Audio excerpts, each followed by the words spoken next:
Sme na Rally Tatry, podmienky budú veľmi náročné, nakoľko organizátor zaradil dosť veľa retardérov do rýchlostných skúšok, na ktoré sú až veľmi zbytočne. No všetci budeme mať rovnaké podmienky. Začíname dneska mestským okruhom, nočným mestským okruhom.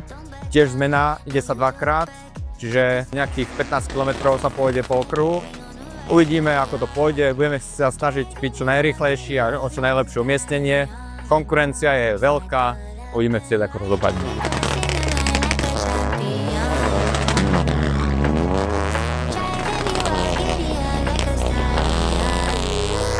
Tak sme v rannom servise pred prvými rýchlostkami. Včera sme odjazdili dvakrát mestský okruh. Myslím si, že celkom dobre, nejaké väčšie chyby sme neurobili. Sme momentálne druhý v triede, druhý v dvojkolkách.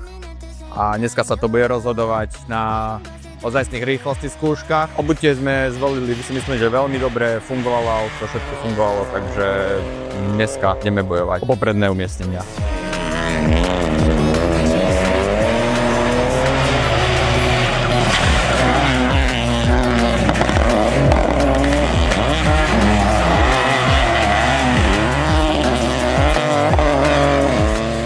Tak sme v servise po 4 rýchlostkách dnešného dňa a ide sa veľmi rýchlo. Je to veľmi náročné, naťahujeme sa tam, sme boli celý čas druhý, teraz sme spadli na 3. miesto, ale sme tam v sekundách, v desatinách sa tam naťahujeme s ľahkým aj klasom. Už idem tak na hrane, by som povedal, aj auta, aj seba.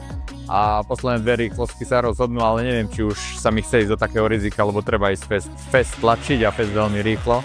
No uvidíme, ako to dopadne, ešte 2 rýchlostky nás čakajú a cieľi snáď sa uvidíme.